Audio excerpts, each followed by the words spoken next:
और भाई क्या हाल चाल। स्वागत है आप सभी का मेरे YouTube चैनल पे। तो आज जो हम चीज के बारे में बात करने वाले हैं वो होगा the Subhash Chandra Bose forward block and the Indian national army. तो देखो यार, सबसे पहले नेताजी सुभाष चंद्र बोस जी का सत सत नमन करता हूं मैं, कि आखिर वो नहीं होते तो ये मतलब हमको कभी भी फ्रीडम नहीं मिलता ब्रिटिश राज से। तो देखो यार, तो ये आपका जानना जरूरी है। when Subhash Chandra Bose was born, so he was born on 23rd January 1897 in the year 1897। उसके बाद इन्होंने क्या किया ना, इन द ईयर 1920 में ये इंग्लैंड गए और सिविल सर्विस एग्जाम को उन्होंने मतलब क्रैक किया, उसमें उनको सक्सीड मिला, पर उन्होंने ब्रिटिश क्राउन के अंडर में सर्व करने से उन्होंने मना कर दिया। तो उन्होंने एक टाइम था यार, उन्होंने कांग्रेस में ज्वाइन किया था और he was elected as the president in the year of 1938 and 1939। जो 1938 साल का जो सेशन हुआ था कांग्रेस का, वो था हरिपुरा में, और जो 1939 को जो कांग्रेस का सेशन हुआ था वो था त्रिपुरी में। अच्छा, और इसके बाद क्या हुआ ना, गांधी के साथ इनके संबंध कुछ बिगड़े, क्योंकि ये जो सोचते थे, इनका व्यू, इनका पॉइंट ऑफ व्यू, इनका आइडियोलॉजी सब गांधी से उल्टा था। क्या क्या था ये भी आपको जानना जरूरी होगा। देखो, Subhash Chandra Bose believed in socialism and he was well known for his revolutionary beliefs। वो सोशलिज्म को प्रमोट करते थे। सोशलिज्म मतलब क्या यार, मतलब एवरीवन, मतलब कम्युनिज्म के इक्वल, जिसमें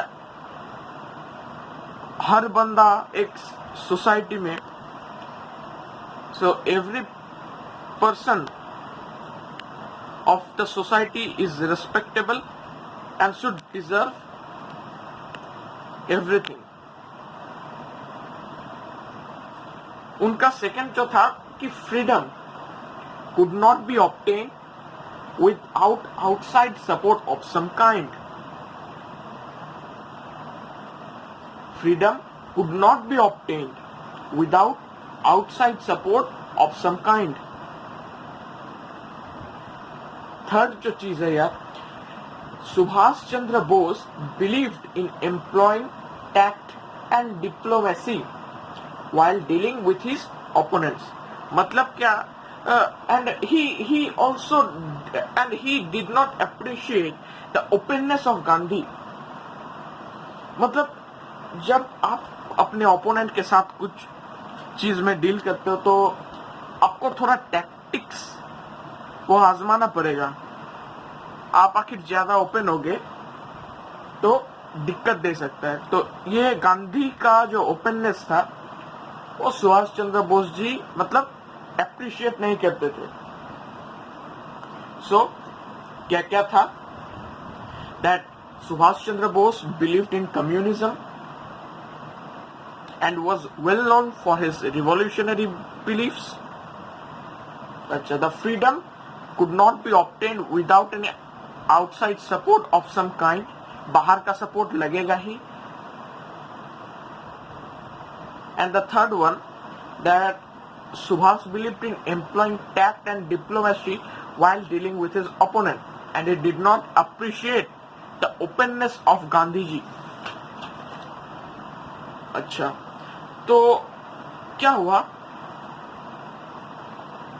इन्होंने जब इनके मतभेद हुए, गांधी जी ने सपोर्ट किया था पट्टभी सीताराम मैया को सपोर्ट किया था इन्होंने, गांधी ने। तो इन लोगों के मतलब इन दोनों में मतभेद होने के कारण क्या हुआ ना, इन्होंने अपना chairmanship, so he resigned from the chairmanship of the party on 29 April 1939।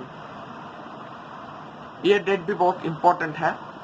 In the year 1939, और कब, 29 अप्रैल को, 29 अप्रैल इन द ईयर 1939 इन्होंने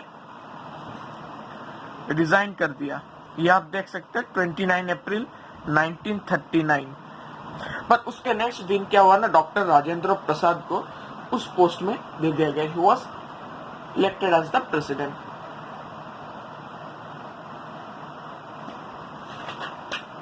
अच्छा, तो जब सुभाष चंद्र बोस को कांग्रेस ने 3 साल के लिए उनका बहिष्कार भी किया था। जब when Subhash Chandra Bose announced that his left-wing party would function within the Congress, but the Congress Working Committee passed a resolution disqualifying Subhash to be a member of any Congress committee for 3 years। उनका बहिष्कार किया गया था जब उन्होंने कहा था कि उनका जो लेफ्ट विंग पार्टी है वो कांग्रेस के अंडर में ही रन करेगा, तब उनका बहिष्कार किया गया था। अच्छा, तो अब आता है the formation of the forward block, establishment. The forward block was formed in May 1939। 29 अप्रैल में इन्होंने कांग्रेस से रिजाइन किया और इन द मई 1939 को इन्होंने फॉरवर्ड ब्लॉक बनाया। अच्छा, तो आखिर कोई पूछे जो इनका ऑब्जेक्टिव क्या है फॉरवर्ड ब्लॉक का?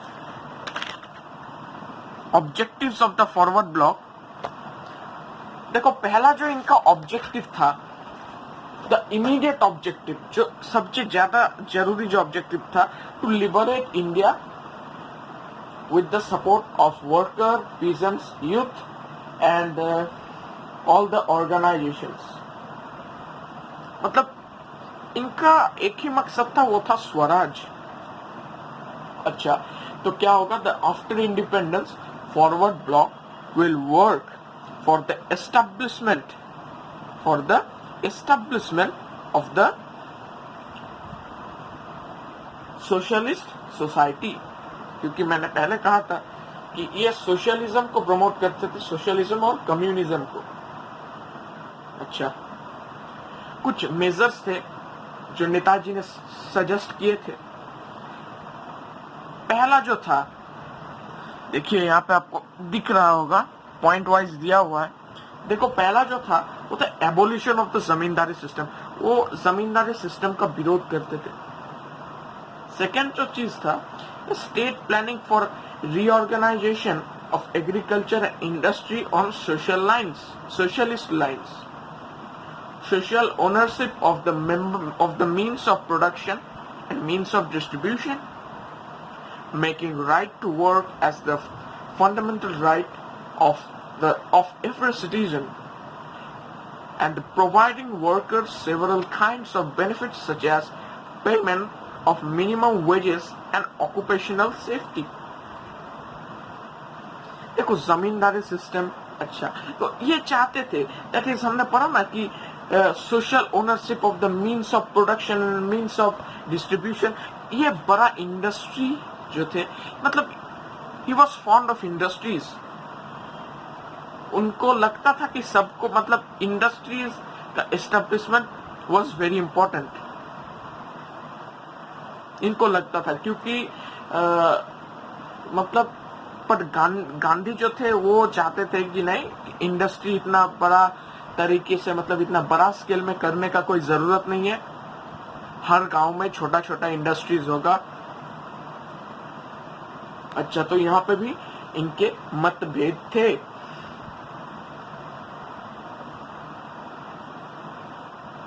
अच्छा, सुभाष चंद्र बोस जानते थे कि communism will not work in India. क्यों? क्योंकि कोई भी अग्री नहीं करेगा anti religious set of beliefs. क्योंकि देखो इंडिया में हर धर्म के लोग रहते हैं, और इंडिया में जो रहते हैं सब धार्मिक होता है। फिर आप हिंदू की बात करें, मुसलमान की बात करें, क्रिश्चियन की बात करें, जैन, बुद्धिज्म, मतलब किसी की भी बात करें, ये लोग धार्मिक बहुत होते हैं जो इंडिया में रहते हैं स्पेशली। तो कोई भी रिलीजियन के मतलब एंटी रिलीजियन जो है, मतलब anti religion set of beliefs को कोई फॉलो नहीं करे, कोई एग्री नहीं करे। इनका एक और भी था कि linguistic and cultural autonomy for all section of the society. अच्छा, तो सुभाष चंद्र बोस जी का क्या हुआ ना, उसके बाद अरेस्ट हो गया। ही वॉज, देखो यहाँ पे अंडरलाइन किया हुआ है, इन 2 जुलाई 1940 को इनका अरेस्ट हो गया। अरेस्ट होने के बाद ये क्या किए ना, इन द ईयर 1940, तो ये क्या किए ना, ये हंगर स्ट्राइक पे चले गए, hunger till death, indefinite hunger strike. तो 7वें दिन पे क्या हुआ ना, गवर्नमेंट ने इनको छूट दी, और ऑन 5 दिसंबर इनको छोड़ दिया गया, और इनको अपने घर पे स्ट्रिक्ट वॉच के अंडर में रखा गया इन 5 दिसंबर। अच्छा, उसके बाद क्या हुआ नहीं, ये 17 जनवरी इन द ईयर 1941 को क्या हुआ, ये घर छोड़ के चले गए। He was under disguise, उन्होंने अपना भेष बदल दिया था। उसके बाद क्या किए ना, ये पेशवार चले गए, पठान के ड्रेस में मतलब पहन के वो पेशवार चले गए। और पेशवार जाने के बाद इन्होंने अफगानिस्तान का बॉर्डर क्रॉस किया। अफगानिस्तान के बॉर्डर क्रॉस करने के बाद ये रशिया चले गए, और ऑन 28 मार्च 1941 को वो क्या बर्लिन चले गए, मॉस्को से बर्लिन चले गए, जो कि है जर्मनी। अच्छा, वो जर्मनी क्यों गए थे? देखिए यहाँ पे एक पिक्चर भी दिख रहा होगा कि सुभाष चंद्र बोस जी ने हिटलर के साथ एक पिक्चर आपको अब आप लोगों को दिख रहा होगा। देखो वो क्यों गए थे। वो जर्मनी में जाके उन्होंने आजाद हिंद रेडियो और आजाद हिंद बोल के एक इंग्लिश मंथली न्यूज़पेपर आती थी, उनका एडिटर इन चीफ हुए थे। अच्छा, एंड हाँ, और उन्होंने फ्री इंडिया सेंटर, एक संस्था थी जिसको उन्होंने सेटअप किया था, free India centre was set up on November 1941। उसके बाद आजाद हिंद रेडियो का किया, और आजाद हिंद जो इंग्लिश मंथली न्यूज़पेपर था उसका भी किया। हाँ, और उन्होंने एक और फ्री इंडिया सेंटर को भी फाउंड किया था रोम में।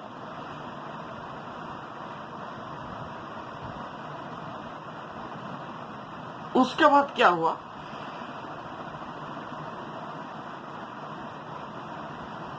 देखो जब सिंगापुर ब्रिटिश लोगों के हाथ से छूट गया तब क्या हुआ, मतलब जापान ने सिंगापुर को कब्जा कर लिया था, तब क्या हुआ।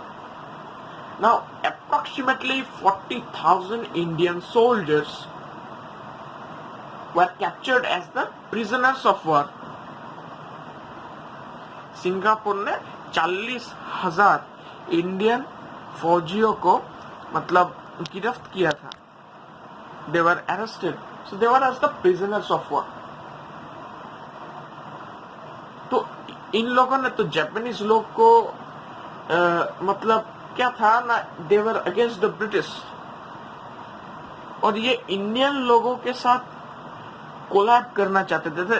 दैट इज, देखो, Subhash motto was my enemy's enemy is my friend. आपको यहाँ पे दिख रहा होगा, my enemy's enemy is my friend. तो ब्रिटेन का एनिमी कौन था? देखो, पहला तो था जर्मनी और एक तो था वो था जापान। तो जापान ने और जर्मनी ने इनका बहुत साथ निभाया। तो देखो, जब सिंगापुर ब्रिटिश लोगों के हाथ से चला गया, कब गया? इन फरवरी 1942 इनके हाथ से चला गया। तो ये जो प्रिजनर्स ऑफ वॉर थे 40,000 इंडियन सोल्जर्स, इनको क्या किया? कैप्टन मोहन सिंह के हाथ में दे दिया। और उसके बाद क्या हुआ ना, तो there was the formation of Indian independence league and was organised by Ras Bihari Bose. ये भी आपको याद रखना जरूरी है। ऑर्गेनाइज किया गया था एंड रास बिहारी बोस थे उनके ऑर्गेनाइजर।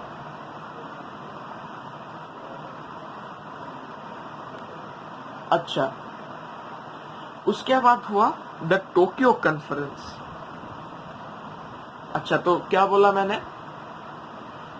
नवंबर 1941 को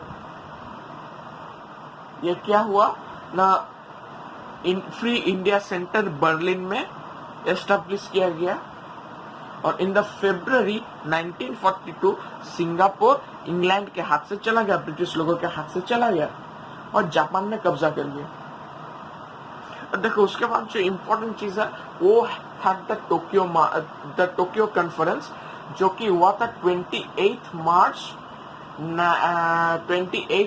टू 31 मार्च 1942 को हुआ था।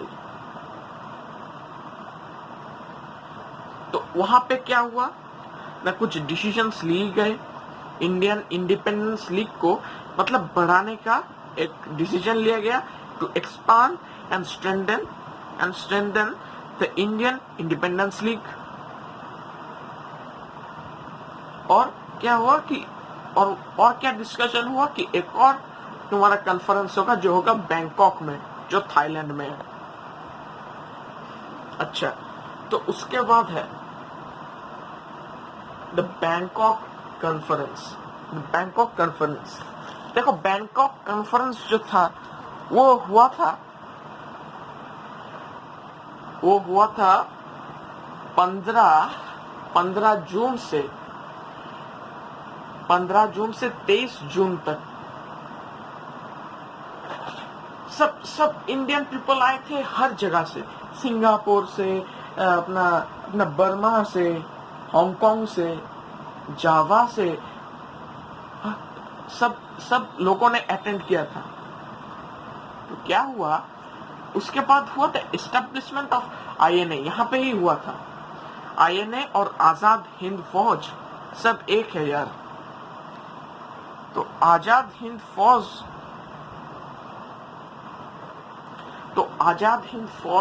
was established on 1st September। ये भी था 1942 को। क्या था? their flag was tricolor and it bore a symbol of roaring iron।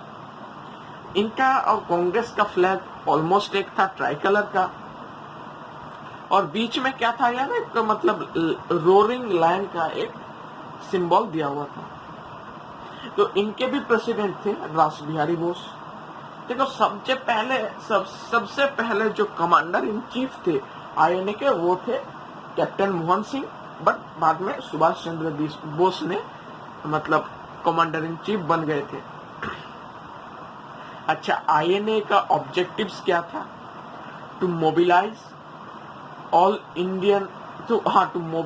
All their forces effectively to lead Indian people to regain their lost freedom, to prepare Indian people inside and outside of India for an armed struggle, to organize a provincial government of free India, and to go on fighting till the last Britisher either cast in prison or thrown out of the country.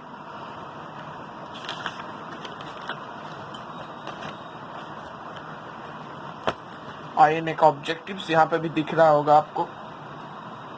तो पहला जो था वो था क्या, to prepare Indian people outside and inside India, India के बाहर के इंडियंस और इंडिया के अंदर के Indians, to prepare them for an armed struggle, to mobilize all their forces effectively to lead Indian people to gain their lost freedom, to organize a provincial government of free India, or to go on fighting till the last Britisher is either cast in the prison or thrown out of the country. देखो उसके बाद आता है the formation of provincial government of free India. अच्छा, on 21st October 1943 को he announced, that is Subhash Chandra Bose announced the formation of provincial government of free India. Now 9 countries recognized to provincial government. Some of them were Germany, Italy, Burma and Thailand. Now on 8th November 1943, Japan handed over Andaman and Nicobar Island to the provincial government of India. In 1944, provincial government's headquarters were shifted from Singapore to Rangoon. He renamed Andaman and Nicobar as Shahid and Swaraj Island. तो क्या हुआ, 21 अक्टूबर 1943 को सुभाष चंद्र बोस जी ने announce कर दिया the formation of provincial government of free India, और 8 नवंबर 1943 को Japan ने अंडमान एंड निकोबार आइलैंड का इंडिया को दे दिया, दैट इज सुभाष चंद्र बोस जी को दे दिया, INA को दे दिया। उसके बाद सुभाष चंद्र बोस जी ने अंडमान एंड निकोबार आइलैंड का नाम बदल के रख दिया शहीद एंड स्वराज आइलैंड। उसके बाद क्या हुआ, प्रोविंशियल गवर्नमेंट हेडक्वार्टर शिफ्ट हो गया सिंगापुर टू रंगून। अच्छा, in 1944 they besieged Kohima and reached Imphal. अच्छा, तो 19 मार्च 1944 को ये कोहिमा के पास पहुंच भी गए थे, बट क्या हुआ, अनफॉर्चुनेटली ऑन 7 जून 1944 को जापानीज आर्मी ने क्या हुआ, जापानीज आर्मी वहां से चली गई, छोड़ दिया हुआ, had to draw back from Kohima on 7 June 1944, क्योंकि उनका फूड और वेपन सप्लाई जो था वो शॉर्ट हो गया था। तो Rangoon was recaptured by British in May 1945 और 15 अगस्त को जापानीज लोगों ने सरेंडर भी कर दिया। तो क्या हुआ, on 18 August when Netaji flew from Bangkok to Tokyo, his plane crashed. So he died on 18 August 1945. तो इनका प्लान था यार कि वो जाएंगे, फिर से जापान जा रहे थे बैंकॉक से टोक्यो, क्योंकि इनका प्लान था कि ये फिर से बनाएंगे अपना और फिर से अटैक कर देंगे ब्रिटिश गवर्नमेंट के ऊपर। बट इनकी डेथ जो है वो बहुत मिस्टीरियस है, ठीक है। तो क्या हुआ, तो जो लिखा हुआ बुक में कि इनका प्लेन क्रैश कर गया था 18 अगस्त 1945 को। अच्छा, जो सिग्निफिकेंस ऑफ द स्ट्रगल वो क्या क्या है, देखो, INA और Netaji received great honour from country because they fought against the British Raj. अच्छा, उसके बाद क्या हुआ ना, रेड फोर्ट में ट्रायल चल रहा था GS धिलियन और शाह नवाज खान, रेड फोर्ट में इन लोगों का ट्रायल चल रहा था। ये आईएनए के ऑफिसर्स थे, हाँ, या आजाद हिंद फौज के ऑफिसर्स थे। तो इनका ट्रायल चल रहा था, तो हर मतलब सबने विरोध किया, इसलिए ब्रिटिश लोगों को छोड़ना पड़ा। अच्छा, INA spirit started affecting the armed forces of the country. ये आपको याद रखना, द मुंबई रिवॉल्ट इन फरवरी 1946। क्या नेवी जो थी उन लोगों ने रिवॉल्ट कर दिया। Third, INA prove that the Indian soldier was not the one interested only in money. He was a volunteer willing to lay down his life as a patriotic son of motherland. And fourth, India's INA struggle was an important factor which led Britishers to quit India.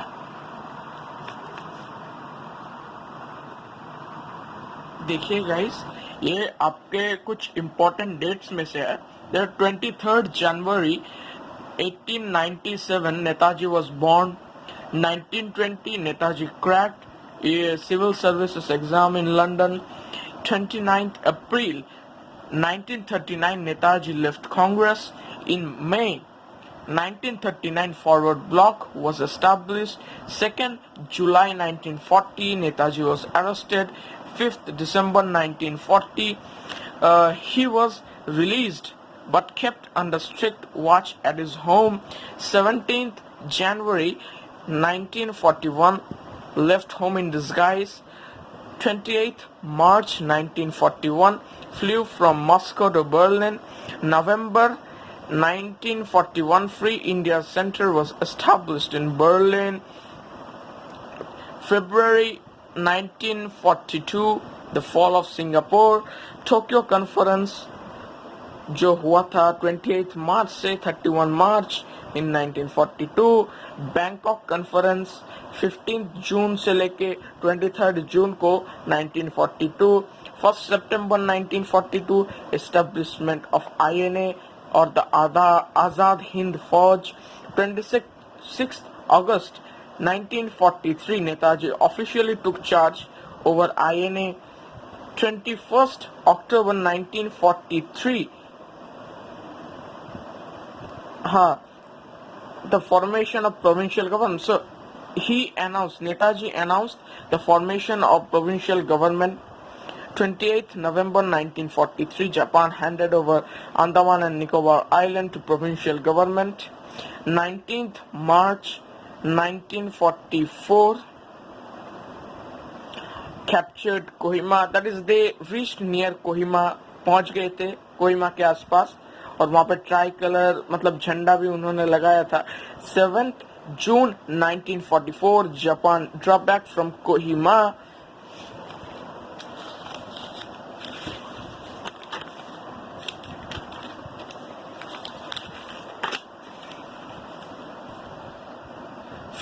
August 1945 Japan surrendered, Japan ने surrender कर दिया था. February 1946 the revolt of Indian Navy, and finally 18th August 1945 Netaji died when he flew from Bangkok to Tokyo. His plane crashed. तो कैसा लगा आज का video guys, बताइएगा मुझे, कमेंट कीजिएगा, और थैंक यू और थैंक्स फॉर वाचिंग.